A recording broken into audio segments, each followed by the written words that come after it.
दुखी हैं। तो वे बुद्ध कैसे बने? उन्होंने अपने जीवन में कई चीजें आजमाई। वे एक छोटे से राज्य के राजकुमार थे। क्योंकि किसी योगी ने भविष्यवाणी की थी कि वे या तो महान सम्राट बनेंगे या एक महान संत बनेंगे। जब उन्होंने ये भविष्यवाणी की तो उनके पिता थोड़ा परेशान हो गए। वो नहीं चाहते थे कि उनका पुत्र एक महान संत बने, वो उसे एक महान राजा बनाना चाहते थे। तो उन्होंने तय किया कि वे उसे दुख से दूर, क्योंकि उन्होंने सोचा कि किसी दुख या पीड़ा को देखकर वो संत बन सकता है, तो उन्होंने उसे पूरे सुख में रखा। बेहतरीन भोजन, कपड़े और हर बेहतरीन चीज। जब गौतम 19 साल के थे, उनके पिता ने उनकी शादी एक बहुत सुंदर युवा स्त्री से कर दी। उनको बाकी समाज से अलग एक महल में रखा गया, जहां वे पूरे सुख में रहते थे और कभी कोई दुख नहीं देखते थे। एक दिन उन्होंने सोचा कि शहर में रथ से घूमा जाए। उन्होंने सारथी से कहा, मुझे शहर में घुमाओ। तो वो घूम ही रहे थे कि उन्होंने एक बूढ़े आदमी को देखा और वो ऐसे चल रहा था। उन्होंने अपने जीवन में कभी कोई बूढ़ा आदमी नहीं देखा था। उनके पिता ने उन्हें इस सब से बचा कर रखा था। उन्होंने पूछा, उसको क्या हुआ? तो सारथी ने कहा, अरे वो आदमी बस बूढ़ा है। ये कैसे होता है? उन्होंने पूछा। उसने कहा, हर कोई एक दिन बूढ़ा होता है। उन्होंने खुद को देखा, वो एक सुंदर युवक थे। क्या मैं भी? सारथी बोला, हर कोई बूढ़ा होता है। लंबा जीने पर लोग बूढ़े हो जाते हैं। ये उनके लिए एक एहसास था, मैं ऐसा हो जाऊंगा। तब उन्होंने सड़क पर एक आदमी को लेटे हुए देखा, जिसे कोई बीमारी थी। वो उठ नहीं पा रहा था, बहुत तकलीफ में था। उन्होंने कहा, रुको, इसको क्या हुआ? वो क्या कर रहा है? वो बोला, अरे वो बीमार है। इसका क्या मतलब है? उसने कहा, यह शरीर कभी कभी बीमार हो जाता है।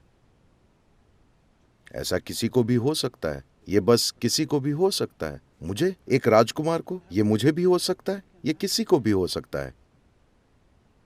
फिर उन्होंने खुद को देखा, अरे मैं ऐसा हो सकता हूं। फिर वे आगे बढ़े। गौतम इससे बहुत परेशान थे। तब उन्होंने एक शव यात्रा देखी। लोग एक आदमी का शव लेकर जा रहे थे। इस आदमी को क्या हुआ? अरे वो मर गया। इसका क्या मतलब है? That happens to everybody without exception. ये हर एक को होता है, इससे कोई नहीं बच सकता। तब उन्होंने कहा, मैं क्या कर रहा हूं? बस खाना, सुख भोगना और बेकार की चीजें, मैं अपने साथ क्या कर रहा हूं? And और उनके अंदर संघर्ष और उथल पुथल मच गई। अचानक एक राजकुमार होना, ये सुख भोगना और ये महल वगैरह अचानक उनके लिए बिखर गए। और वे सोचने लगे, इस सब का तुक क्या है? ये शरीर बूढ़ा होगा, ये बीमार पड़ सकता है और ये जरूर मर जाएगा। मैं अपना पूरा जीवन इसमें किस लिए लगा रहा हूं? लेकिन तब तक उनका एक छोटा बच्चा था। उन्होंने अपनी पत्नी और बच्चे को देखा। his child. वे उस प्यारी पत्नी और उस सुंदर छोटे से बच्चे को छोड़ नहीं पाए। वे संघर्ष संघर्ष और संघर्ष करते रहे। By then, तब तक 1.25 साल गुजर गया। जब वो बालक 1.5 साल का था, वे और नहीं रुक पाए। आधी रात को एक चोर की तरह, बिना किसी को बताए, वो महल से बाहर निकले और हमेशा के लिए चले गए। वे खोजने निकले थे कि मैं इस जीवन के सत्य को जानना चाहता हूं। वो एक मठ से दूसरे मठ में घूमते रहे। ये वो दिन थे जब भारत में कई तरह की पद्धतियां स्थापित थीं। एक समय था जब 1800 से ज्यादा पद्धतियां थीं। मेरा मतलब सिर्फ संस्थाओं से नहीं है। साधना करने के 1800 तरीके, योग के 1800 अलग अलग तरीके। उस किस्म के नहीं जो आप कैलिफोर्निया में देखते हैं, कोई ऐसे कर रहा है, कोई वैसे कर रहा है, ये वाकई जटिल तरीके थे। आज मेडिकल साइंस जैसी होती जा रही है वैसे। 25 साल पहले अगर आपको मेडिकल जांच करानी होती तो आप बस अपने फैमिली डॉक्टर से मिलते थे। आज आपके शरीर के हर हिस्से के लिए डॉक्टर मौजूद हैं। कुछ साल पहले मेरे घुटने में चोट लगी थी क्योंकि मैं फुटबॉल खेल रहा था और मेरे घुटने में कुछ टूट गया और मुझे वहां से जाना था और फिर भाषण देना था। इसी घुटने की चोट की वजह से मैंने गोल्फ अपनाया। किसी ने मुझसे कहा, मुझे एक गोल्फ किट भेंट की और कहा, सदगुरु आप कोई दूसरा खेल खेलने के लिए अब बूढ़े हो गए, तो आप बस गोल्फ खेलिए। तो मैं अटलांटा में कहीं बैठा था, किसी जगह भाषण दे रहा था। तब मुझे दर्द था और मैं हिल भी नहीं पा रहा था।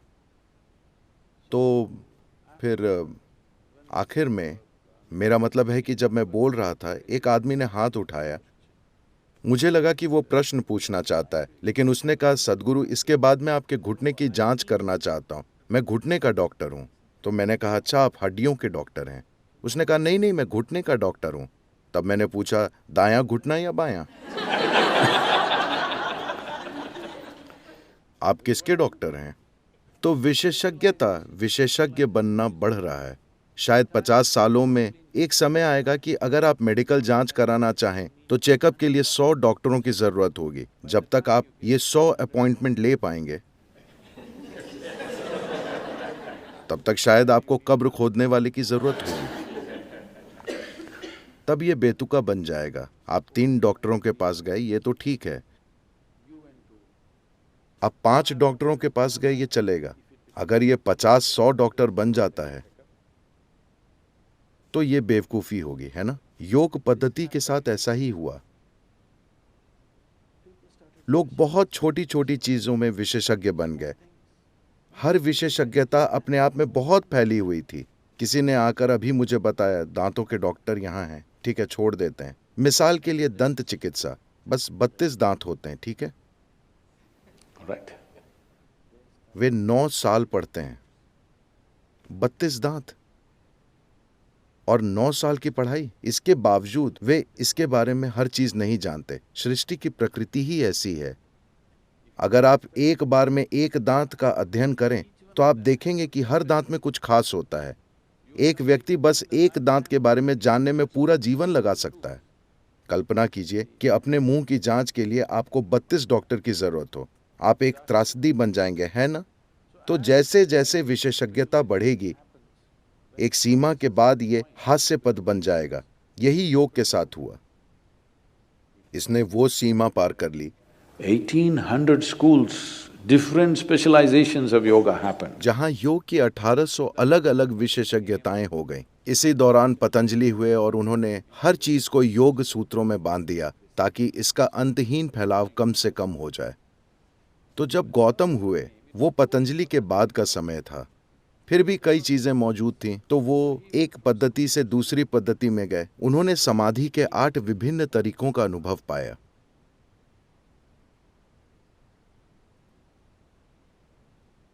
हम समाधि की बात कर रहे हैं। उन्होंने समाधि के 8 अलग अलग तरीकों का अनुभव पाया। उन्होंने पाया कि वो सभी शानदार अनुभव थे, लेकिन फिर भी उनसे वे मुक्त नहीं हुए। तो इस स्थिति में वो एक समान की तरह घूम रहे थे। अभ्यास की एक खास पद्धति को समान कहते हैं। उनका बुनियादी अभ्यास है कि वे कभी खाना नहीं मांगेंगे। वे भोजन की खोज में नहीं जाते, क्योंकि वे जीवन चलाने के मूल सहज स्वभाव को हराना चाहते हैं।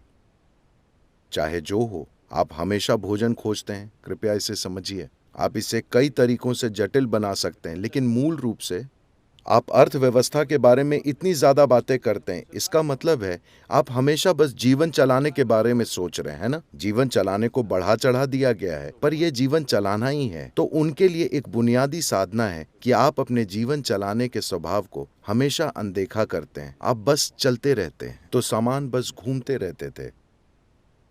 कभी खाना नहीं मांगते थे, लेकिन तब की संस्कृति संवेदनशील थी। अगर लोग किसी आध्यात्मिक व्यक्ति को घूमते देखते तो वे घर में खाना बनाकर उसके पीछे भागते थे और वो जहां भी उसे खाना खिलाते थे, क्योंकि वे जानते थे कि वो खाना नहीं मांगेगा। आज अगर आप समान बनते हैं तो अपनी मृत्यु होने तक चलते रहेंगे। उन दिनों लोग उनकी साधना के प्रति संवेदनशील थे और जवाब देते थे, तो देश में हजारों समान घूमते रहते थे। तो गौतम समान बन गए, और अगर आप खाना मांग नहीं रहे हैं तब भी आप शहर के पास से गुजरेंगे, ताकि भोजन मिल जाएगा। लेकिन गौतम ने इसे बहुत गंभीरता से लिया और बस चलते रहे। उनमें बस हड्डियां बची थीं, बस हड्डियां और लटकती चमड़ी। वे वैसे हो गए थे। तब वो एक जगह पहुंचे जहां निरंजन नदी थी। दुर्भाग्य से वो नदी सूख चुकी है, अब मौजूद नहीं है। बस 18-20 इंच पानी, शायद बहाव थोड़ा तेज था। वे नदी में उतरे। आधी पार करने के बाद उनमें आगे जाने की ऊर्जा नहीं बची। वहीं एक पेड़ की टहनी थी, सूखी डाल। उन्होंने उसे पकड़ लिया। उनमें अगला कदम उठाने की ताकत नहीं थी, लेकिन वो ऐसे आदमी नहीं थे कि हार मान लें। वो पकड़े रहे। हम नहीं जानते कि कितनी देर। लोग कहते हैं बहुत लंबे समय तक। हो सकता है कि वो 2 ही मिनट हो। जब आप कमजोर महसूस करते हैं तो वो 2 मिनट कई साल जैसे लग सकते हैं। जब वो डाल पकड़े हुए थे, उन्हें एहसास हुआ कि वो क्या है जिसके लिए मैं मेहनत कर रहा हूं। वो क्या है?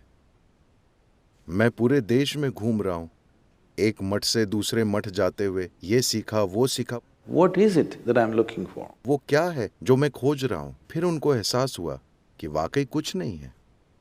ये जीवन सब कुछ है। मुझे बस इतना करना है कि उन बाधाओं को हटा दूं जो मुझे इसे अनुभव नहीं करने दे रही।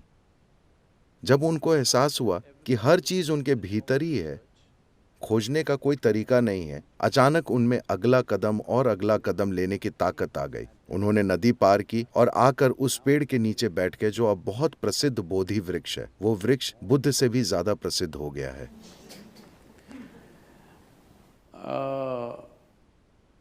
उस पेड़ का एक हिस्सा बचा हुआ है, या उससे उगा अगला पेड़ बोधगया में अब भी मौजूद है। And वे पेड़ के नीचे बैठ गए। वो पूर्णिमा की रात थी जो अब 18 मई को आ रही है। वे वहां बैठे और इस संकल्प के साथ बैठे, अपने अस्तित्व की परम प्रकृति को या तो मुझे अभी जान लेना है या मैं बैठा बैठा मर जाऊंगा। जब तक मैं इसे जान नहीं जाता मैं अपनी आंखें नहीं खोलूंगा। जब उन्होंने ये संकल्प ले लिया, क्योंकि एक ही समस्या है कि कोई संकल्प नहीं है, हर 2 मिनट में आपके इरादे बदल रहे हैं। अगर आप पूरी निष्ठा से लगे हैं तो ये जानने के लिए कि भीतर क्या है कितना समय लगना चाहिए? it should happen in a moment, isn't it? इसे एक पल में हो जाना चाहिए, है ना? क्योंकि तय करने के लिए कोई दूरी ही नहीं है। समय सिर्फ तब लगता है जब कुछ दूरी की यात्रा करनी हो, है ना? अगर यात्रा के लिए कोई दूरी ही नहीं है, अगर मैं पूछूं कि आपको यहां बैठने में कितना वक्त लगेगा, आप यहां पहले से ही बैठे हैं, ये पहले ही यहां है, इसमें कोई वक्त नहीं लगेगा, तो आप पहले ही जीवित और जारी हैं। बोध होने में कोई समय नहीं लगता, क्योंकि आपको कोई एक खास चीज नहीं करनी है। जब उन्हें यह एहसास हुआ, उन्हें पूर्ण आत्मज्ञान हो गया और चांद चमक रहा था, और उन्होंने महीनों से ठीक से नहीं खाया था। असल में सालों से। वो 4 साल से समान थे, और उनके आसपास के लोग मेरे विचार से उनके साथ लगभग 5 शिष्य थे। इन लोगों को लगा कि वे असली हैं, क्योंकि वे खाते नहीं हैं, वो वाकई दृढ़ हैं। और उन्होंने देखा कि वे अब एक आनंद की अवस्था में हैं, और वे उनके चेहरे पर चमक देख पा रहे थे। तब वे लोग उनके आंखें खोलने और शिक्षा मिलने का इंतजार करने लगे। उन्होंने आंखें खोली, उनकी ओर देखा, मुस्कुराकर कहा, कुछ खाना बनाओ, चलो खाते हैं। वे पूरी तरह से निराश हो गए। उन्हें लगा कि वे भटक गए हैं। वे सब 4 से 8 साल तक उनके साथ चले। जब उनके पास यातना के सिवा कुछ नहीं था, जब उन्हें आत्मज्ञान हुआ, तब उन लोगों ने उन्हें छोड़ दिया, क्योंकि वे कुछ गंभीर चीजें सुनना चाहते थे। उन्होंने कहा, कुछ पकाओ, चलो खाते हैं। शिष्यों ने सोचा, हमारा वक्त बर्बाद हो गया।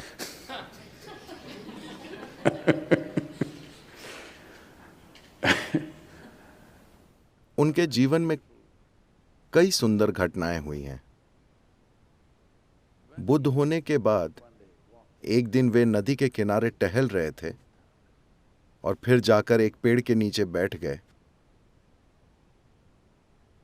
इसलिए नहीं कि नीचे बैठने के लिए पेड़ सबसे अच्छी जगह है। आप जानते हैं, चींटियां काट सकती हैं, क्योंकि उन दिनों की सिर्फ वही रियल एस्टेट होती थी। तब हर जगह इमारतें ही इमारतें नहीं होती थीं। तो बैठने के लिए पेड़ एक अच्छी सुखद जगह होती थी। कड़ी धूप में बैठने के बजाय आप पेड़ के नीचे बैठते थे। अपने काम में माहिर एक ज्योतिष नदी पर आया और किनारे पर पैरों के निशान देखे। भारत में किसी भी व्यक्ति के लिए नहाने का हमेशा मतलब होता था नदी पर जाना। वो नदियां सूख रही हैं, मैं बाद में बताऊंगा। नहाने का मतलब हमेशा नदी। तो वो नहाने के लिए नदी पर आए और पैरों के निशान देखे। एक विज्ञान है या ध्यान देने का तरीका है, जिससे किसी के पैर देखकर कोई ये सटीक भविष्यवाणी करता है कि वो क्या करेगा। तो उसे पदचिन्ह दिखे और वो समझ गया कि ये एक सम्राट के पदचिन्ह हैं। ऐसे व्यक्ति को दुनिया पर राज करना चाहिए। फिर उसे हैरानी हुई कि एक जंगल के पास सुनसान जगह पर कोई ऐसा इंसान क्यों होगा। फिर वो पदचिन्हों के पीछे गया, ये सोचकर कि वो एक सम्राट से मिलेगा। तब उसने इस भिक्षु गौतम को पेड़ के नीचे बैठे देखा। जब उसने ये देखा तो सोचा कि या तो मेरा ज्योतिष पूरा गलत हो गया है, या मैं मूर्ख बन रहा हूं, या मैं किसी तरह के भ्रम में हूं। यहां क्या हो रहा है? तब उसने गौतम के पास जाकर पूछा, आप कौन हैं? Gautama was गौतम तब एक तरह की जसजीत जैसी अवस्था में थे। उन्होंने कहा, मैं कोई नहीं हूं, मैं बस कुछ नहीं हूं, लेकिन आपके पैर किसी सम्राट की तरह हैं। आपको दुनिया जीतनी चाहिए। गौतम बोले, वो मैं करूंगा, लेकिन युद्ध से नहीं। देखिए, आप दुनिया को दो तरह से अपना बना सकते हैं, either by conquest or by inclusion. या तो जीतकर या शामिल करके। हाँ, मैं या तो आप पर कब्जा करके, आपको बांध कर और आपसे मनचाहा करा के अपना बना सकता हूं, या आपको अपने एक हिस्से के रूप में शामिल करके। हाँ, दोनों तरीकों से कोई चीज या कोई इंसान आपका हो जाता है ना। लेकिन अगर आप जीतने का रास्ता लेते हैं तो ये हमेशा आपके लिए सिरदर्द बना रहेगा। अगर आप शामिल करते हैं तब इससे जीवन में जबरदस्त प्रगति होगी। उन्होंने कहा, मैं दुनिया का सम्राट ही हूं। तब उसने कहा, आप एक भिक्षु हैं, आपके पास कुछ नहीं है। I own nothing and I am a nobody. That is why everything is mine. मेरे पास कुछ नहीं है और मैं कुछ नहीं हूं, इसीलिए हर चीज मेरी है। यहां तक कि गणितज्ञ भी आपको सिखाने की कोशिश कर रहे हैं कि शून्य और अनंत एक ही चीज है। तो आपके नो थिंग बनने का मतलब ये नहीं कि आप बेकार हो गए। आपके नो थिंग होने का अर्थ है आप सब कुछ शामिल करने लगे हैं, है ना। आपके कुछ होने का मतलब है कि आप सिर्फ वही हो सकते हैं। आप नो थिंग हैं, यानी आप जैसे चाहें वैसे हो सकते हैं। यह जीवन इसी तरह बना है। अगर उत्तरदायी होने की आपकी क्षमता पर कोई रोक नहीं है तो किसी भी पल में आप जो चाहे वो हो सकते हैं ना। तो गौतम ने कहा, वैसे भी मैं दुनिया का सम्राट हूं, अगर आपको यही शब्द पसंद है, लेकिन मैं असल में कुछ नहीं हूं, क्योंकि हर चीज वैसे भी मेरी है। अगर आप देखते हैं कि मैं हर चीज के लिए जिम्मेदार हूं, तो हर चीज आपकी है ना। कोई व्यक्ति आपका कैसे बनता है? उन पर हक जमाने से या उनकी जिम्मेदारी लेने से? क्योंकि आप उनकी जिम्मेदारी लेते हैं, वे आपके बनते हैं, वरना नहीं है, है ना? अगर आप जबरदस्ती उन्हें अपना बनाते हैं तो वे कभी आपके नहीं होंगे, हाँ या ना? अगर आप जबरदस्ती किसी पर हक जमाएंगे तो क्या वे कभी आपके होंगे? वे आपके कभी नहीं होंगे। तो ये ज्योतिषी बैठ गया। उसने कहा, आप एक भिक्षु हैं, आपके पास कुछ नहीं है और आप कह रहे हैं कि आप जसजीत हैं, माफ कीजिए, और आप कह रहे हैं मैं कुछ नहीं हूं और हर चीज आपकी है, ये क्या है? गौतम ने कहा, आप आइए, आपके लिए मेरे पास एक तरीका है।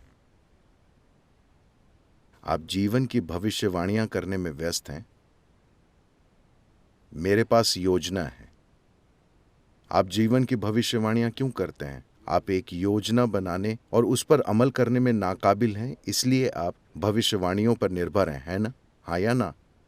अगर आप एक योजना बना पाएं और उस पर अमल कर पाएं, तो क्या आप भविष्यवाणियों पर निर्भर होंगे? नहीं। तो गौतम ने कहा, आप भविष्यवाणियां करने में व्यस्त हैं, मैं यहां हूं, मेरे पास योजना है। Come, become a part of my plan. We'll make something else happen. आइए, मेरी योजना का हिस्सा बन जाइए, हम कुछ अलग ही चीज सच कर दिखाएंगे। आपको इस योजना का हिस्सा बनना चाहिए। हम कोई शानदार चीज सच कर सकते हैं। यही दुनिया, इसी दुनिया को स्वर्ग में बदला जा सकता है अगर हम सब स्वर्ग की योजना के अनुसार चलें, है ना? हाँ या ना? सवाल सिर्फ ये है That कि एक संभावना और एक वास्तविकता के बीच एक दूरी होती है। क्या हमें वो दूरी तय करने का साहस और प्रतिबद्धता है? बस इतनी सी बात है। हाँ,